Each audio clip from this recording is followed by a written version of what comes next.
Hello, I'm Jin, and this is Peace Insight, where we bring you this week's news on reunification. The DMZ was the most militarized zone in Korea after the Korean War.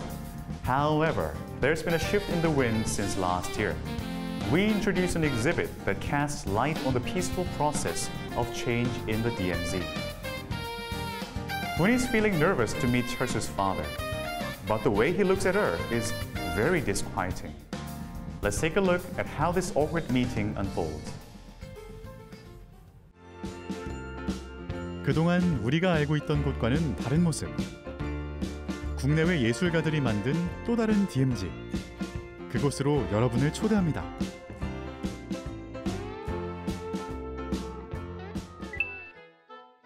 남과 북을 연결하는 경의선 열차의 출발점인 서울역. 그 옆에는 르네상스식 건축 양식으로 만들어져 사람들의 이목을 사로잡는 이국적인 모습의 건물이 있습니다. 1925년부터 2004년까지 교통과 물자의 관문으로 사용되었던 옛 서울역사인데요. 문화예술 교류의 플랫폼으로 다시 태어난 문화역 서울 284에서 DMZ 전시가 열렸습니다. 2016년부터 18년에는 좀 연구를 많이 했어요. 어떻게 DMZ 전시를 할까. 남북 관계가 굉장히 많이 변하면서 DMZ의 상황도 변하고 있고 그 변하는 가능성을 좀 보고 싶어서 이번 전시를 기획하게 됐습니다. 전시장에 들어서면 가장 먼저 마주하게 되는 중앙홀. 평화를 향해 가고 있는 현재의 DMZ를 볼 수 있습니다.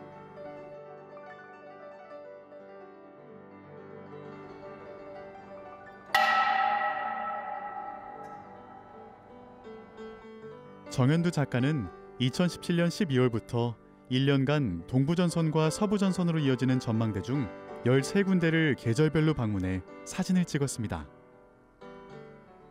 을지 전망대는 설악산 바로 위에 있는 그런 전망대이고 1990년대에 남한에서도 가칠봉이라고 하는 데서 수영장을 만들어 놓고 GOP 안에다가 그리고선 이 미스 코리아 선발대회를 수영복 선발 심사를 거기서 했었다고 그래서 서로 남북한의 심리전이 일어났다는 그런 굉장히 웃지 못할 해프닝 같은 것이 이렇게 있었는데 저는 약간 그런 스토리에서 착안을 하여 저 전망대에 같이 이런 세트와 그리고선 배우를 데리고 가서 두 여군과 그리고선 수영복을 빠는 그런 장면을 연출을 했습니다. 3등 대합실이 있던 곳에서는 미래 공간으로서의 DMZ를 볼 수 있는데요. 최재은 작가의 작품에는 DMZ에 사람의 발길이 오간다면 오랜 시간 켜켜이 쌓여왔던 남북의 증오가 눈 녹듯 사라질 것이라는 기대가 담겨 있습니다. DMZ를 사유와 성찰의 공간으로 바라본 승효상 작가. 수도원으로 지어진 건물에 사람이 아닌 새들이 둥지를 틀었습니다. 조민석 작가는 남북으로 나 있는 철원 터널을 종자 저장소로, 동서로 나 있는 군사분계선을 지식의 저장소로 만들자고 제안합니다. 이불 작가 같은 경우는 이번 전시에는 베니스 비엔날레에 보일 작품을 철조망과 나머지 새들을 녹여서 만들었어요.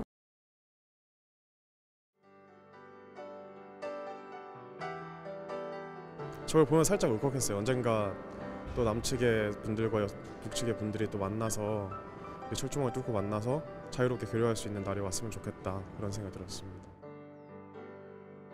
1, 2등 대합실과 부인 대합실에서는 DMZ의 가장 상징적인 표상인 군인과 감시초소의 모습을 볼 수 있습니다. 문경원 작가와 전준호 작가는 DMZ 안에 있는 자유의 마을, 대성동 마을을 표현했습니다. 강원도 철원군 양지리. 해방 직후 북한 치하에 있었지만 6.25 전쟁 이후 휴전과 함께 대한민국의 행정구역으로 편입됐습니다. 대북 선전이라는 목적을 갖고 군사적 통제 아래 조성된 이주민 마을. 소유할 수 없는 9평 집에서 주민들의 삶이 이어집니다. 제가 2017년에 양지리 마을에서 이제 레지던스를 할 기회가 있어서 그곳에 3개월가량 거주하면서 그 그곳에 이주한 이주민들과 인터뷰들을 진행을 하면서 이 국가에 귀속된 어떤 정체성들이 이 사람들의 정체성이 어떻게 일상의 이 공간들이 표현되고 있는지에 대해서 좀 관심을 갖게 됐고요. 그래서 그곳에서 빛나고 있는 어떤 일상의 빛들을 이렇게 가시적으로 전시장 공간 안에 설치로 다시 풀게 되었습니다. 꽃피는 봄. 50명의 작가가 풀어낸 DMZ의 과거와 현재, 미래를 만날 수 있는 전시로 떠나보는 것은 어떨까요?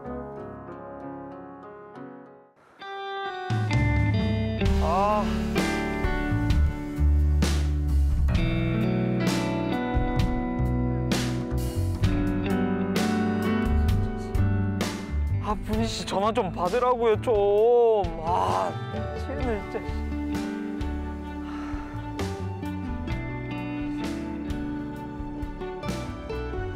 야, 김영희, 야, 너 빨리 잠깐 나와봐. 아니 비상사태야, 비상사태. 이머전시. 빨리 나와.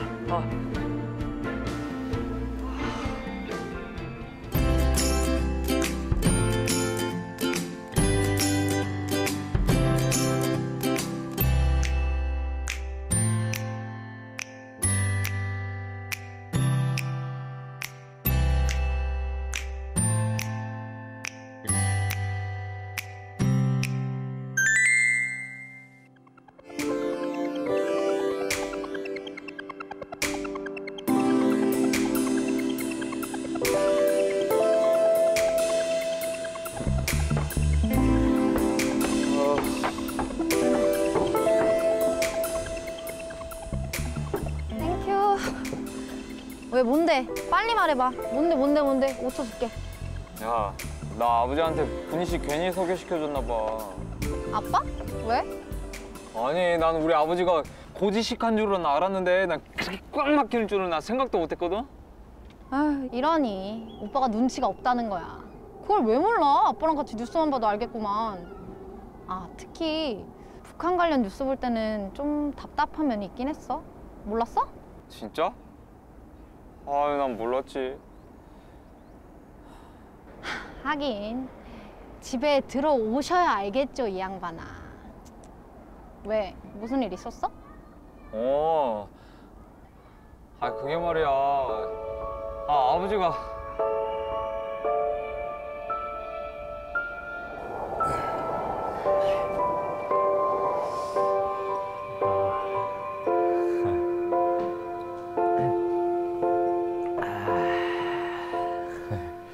아버지 뭐 마실 거라도 갖다 드릴까요? 네? 아버지 좋아하시는 쌍화차? 일 없다. 나 금방 일어날 게다.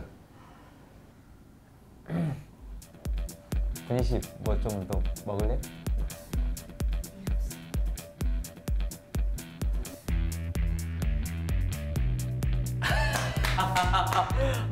우리 아버지답지 않게 왜 이러실까? 아버지, 제가 사랑하는 여자친구 리분희 씨예요. 세상에서 제일 존경하는 우리 아버지를 소개시켜드리려고 오늘 이렇게 자리를 마련한 거라고요, 제가. 아니, 요즘 집에 코끼리 빚이 다니면서 연애한다는 여자가 바로 이 여자냐? 북한 출신에다가 싹수 하나 없는 여자. 고향이 북한은 맞는데 그 싹수가 없진 않아요. 얼마나 똑똑하고 당차고 싹싹한데요. 안녕하십니까. 아버지가 제 여자친구 소개시켜달라고 그랬잖아요. 아버지 자꾸 이런 식으로 하면서 주식하다 빛나는 거 없는데 제가 다 얘기해요. 이놈이! 그래, 양치는 계시오? 예, 살아는 계시는데 지금은 혼자 살고 있습니다. 직장은 있어? 소문 듣자니 탈북하면 정부에서 정착금을 많이 준다던데 그거 빼먹고 사는 건 아니고? 정부에서 감사하게도 지원금을 주시지만 많이 주시는 건 아니고 제가 공부하고 열심히 노력해서 지금은 좋은 직장에 사무원으로 일하고 있습니다. 그쪽이 볼 때는 통일이 돼야 할 것 같소? 예? 뭐 이런저런 자세한 내용은 잘 모르겠지만 단지 저는 제 고향을 자유롭게 왕래할 수 있었으면 좋겠습니다. 원래 우리 아버지가 이러신 분이 아닌데 오늘따라 왜 이러실까? 안녕하세요, 김아라입니다. 철수의 아버지의 말씀이 많이 서운하지만 탈북민들에겐 이러한 오해가 그리 낯선 일이 아닙니다. 탈북민들의 정착금을 놓고 오해가 많기 때문인데요. 하나원에서 기본교육을 마친 탈북민들에게는 기본 주거비 지원과 일정 기간의 생활비 지원이 되긴 합니다.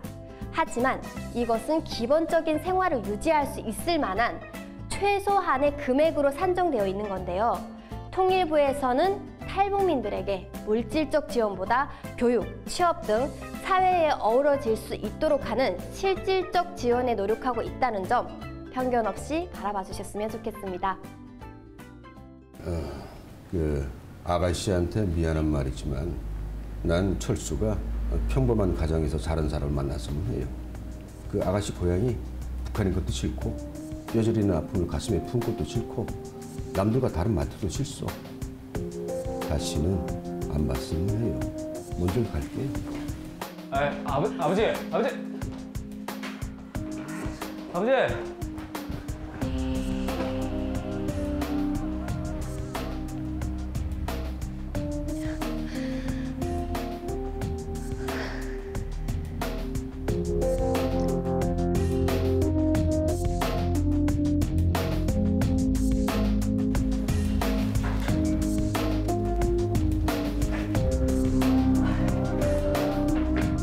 아이고, 나 깜짝 놀랐네. 아유, 우리 아버지 저러는 거 처음 봤네. 아이, 부인 씨 괜찮아요. 제가 이렇게 귀한 집 아들이라는 걸 이렇게 알려드리는 그런 계기가 됐습니다. 부인 씨 울지 마요. 아니, 아버지가 오늘 안 좋은 일이 있으셨나 봐요. 다음에 또 이런 자리 마련하면 되죠. 부인 씨.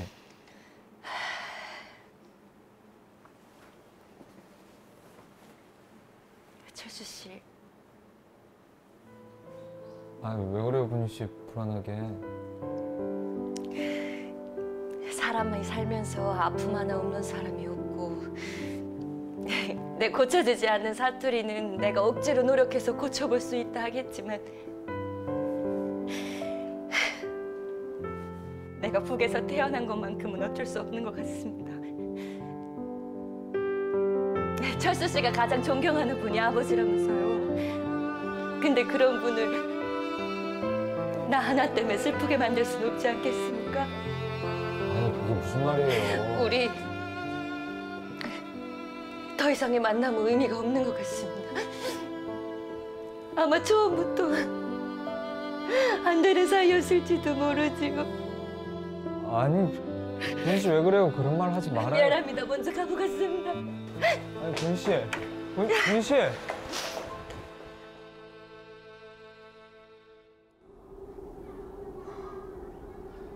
아니, 그렇게 나가버린 뒤에 이제 전화도 안 받는다?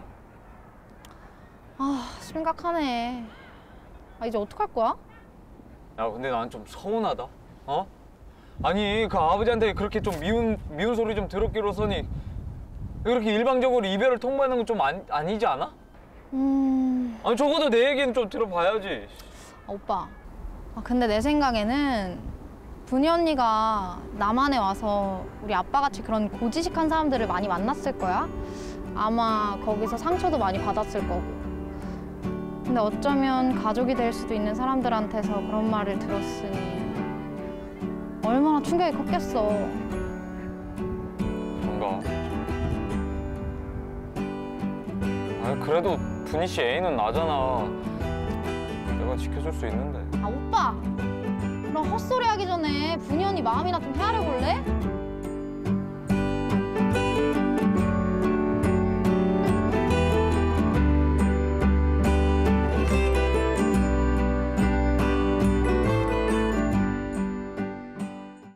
When you live in an unfamiliar place with a new culture, misunderstandings happen all the time. In today's First Time Living in Korea, we take a look at these misunderstandings and find the solutions.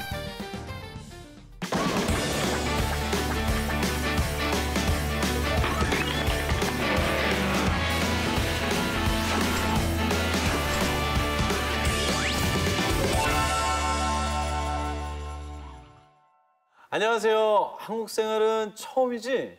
예, 진행을 맡은 정성호입니다.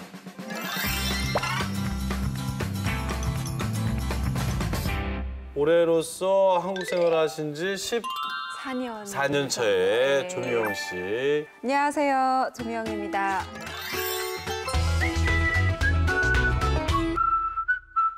이제는 뭐 한국에 대해서 남에게 알려줄 정도로 다 알고 계시죠? 네, 모를 거 있으면 저한테 물어보세요. 혹시 남자친구 있으세요? 네? 남자친구? 그런 거 묻지 마시고요. 아, 예. 네. 모르는 게 있네요. 네. 그리고 자, 한국에 오신 지 5년 차입니다. 네, 정민우 씨 자리했습니다. 안녕하세요. 아, 네, 안녕하세요. 네.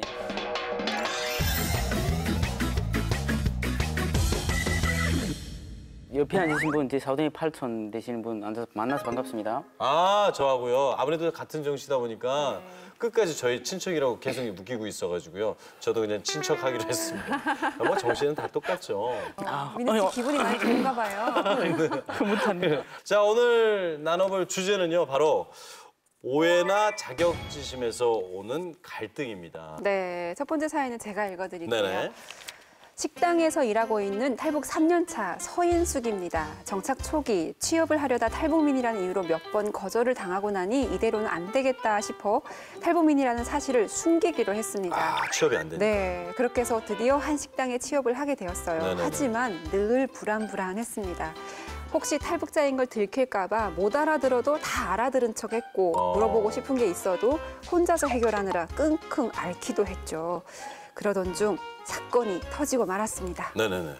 아니, 여기 계산 좀 해주세요. 아, 네, 손님. 15만 5천 원입니다. 우와, 많이 나왔네. 그러면요, 이 카드랑 이 카드랑 한 번씩 그 반반 계산해 주시면 되거든요. 여기 5만 원 현금으로요? 아, 이렇게 복잡하게. 네, 카드 2개랑 현금이요. 예, 잠깐만요. 사실 복합 결제는 한 번도 해본 적이 없었거든요. 다른 직원에게 물어봤다면 간단히 해결됐을지도 모릅니다. 그런데 저는 혼자서 끙끙대다 결제와 취소를 수차례 반복하는 실수를 저지르고 말았습니다. 어떡해요. 진짜. 손님은 화를 내기 시작했고 계산을 하려는 다른 손님들의 불만이 터져 나오고 저는 그저 식은땀만 줄줄 흘리고 있었습니다. 결국 사장님이 달려오고 나서야 겨우 사태가 수습됐습니다.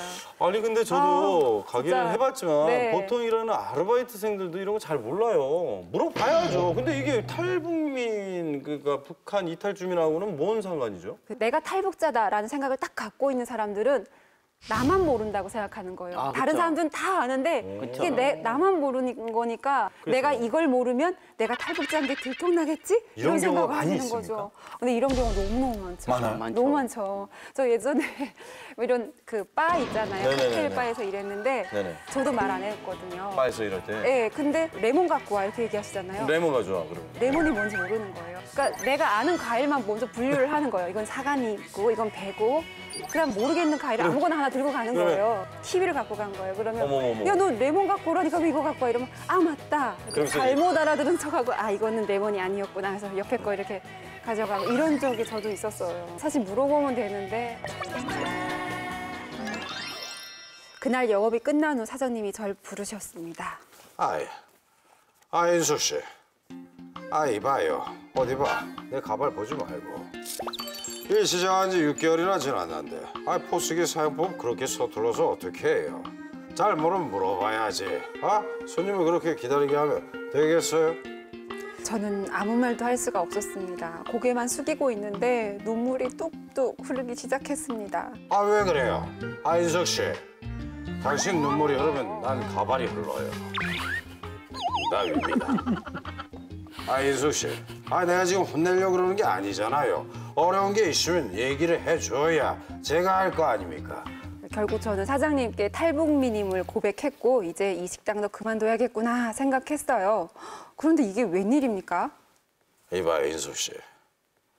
사실 탈북민인 거 진작 알고 있었어요.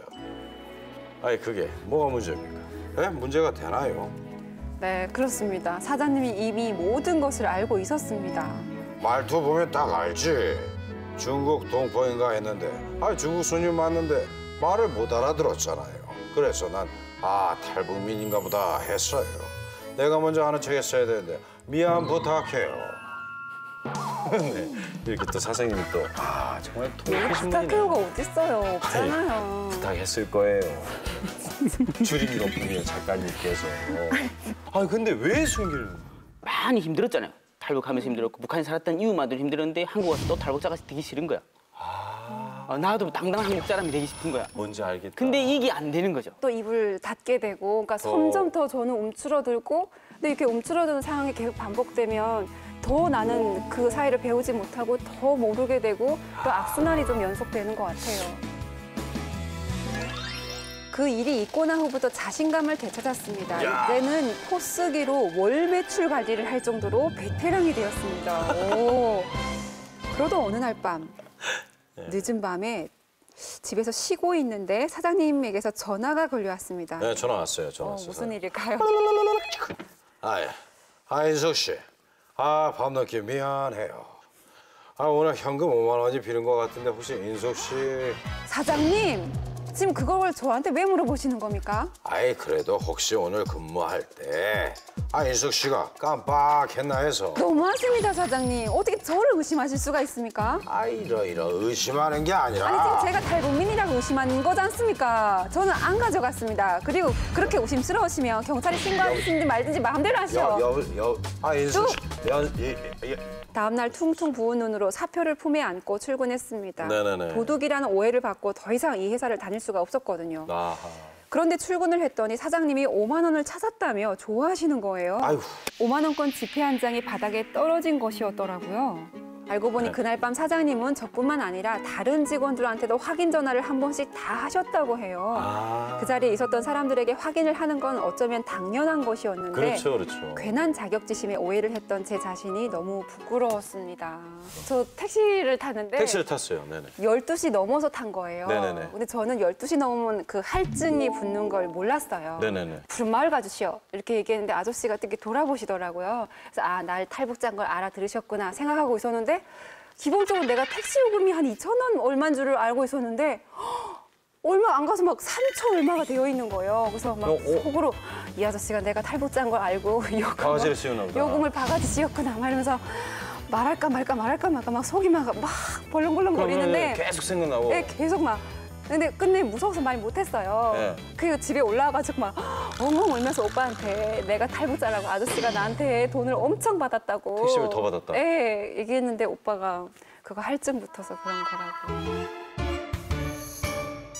저도 옛날에 학교 다닐 때 제가 땀이 되게 많아요. 진짜 막 가만히 있어도 땀이 날 정도인데 고등학교 때 반에서 정말 돈이 없었어요. 그리고 선생님이 다 책상 위로 올라가. 그래서 딱 무릎 꿇고 올라왔는데 땀이 많다 그랬잖아요. 어떡해. 니네 뭔지 알 것 같다. 정성 앞으로. 어떡해. 와, 진짜. 근데 왜 땀을 흘려 임마.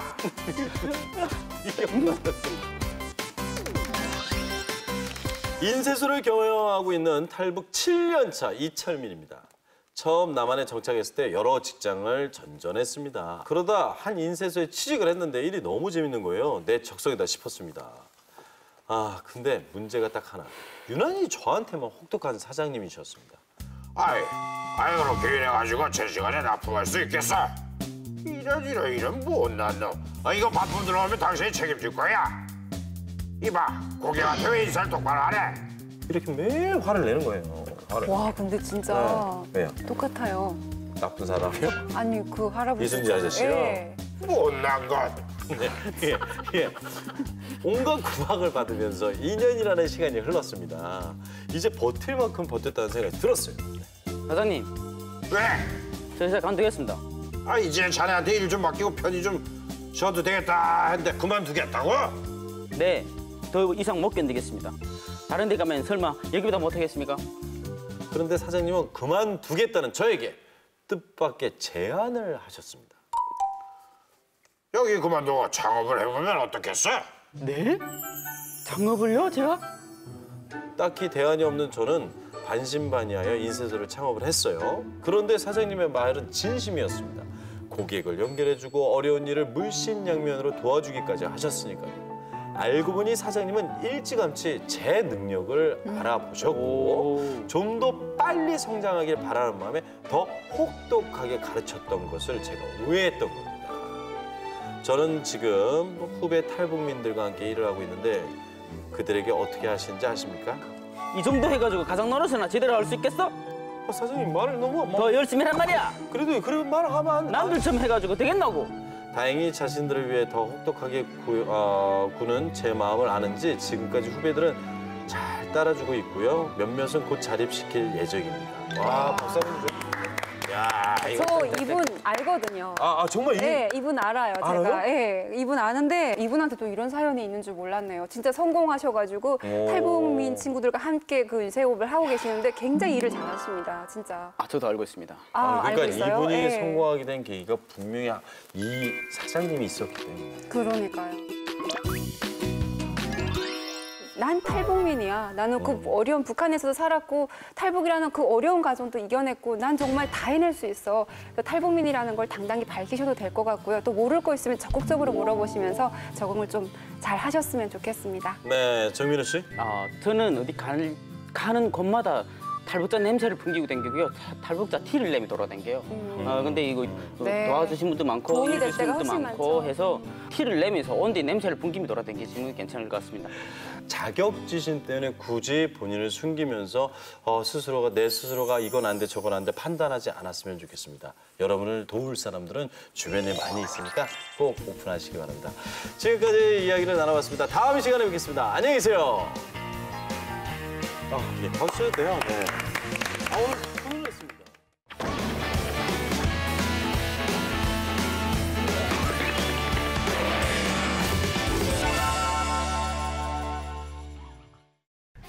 This has been Peace Insight. Thank you for watching.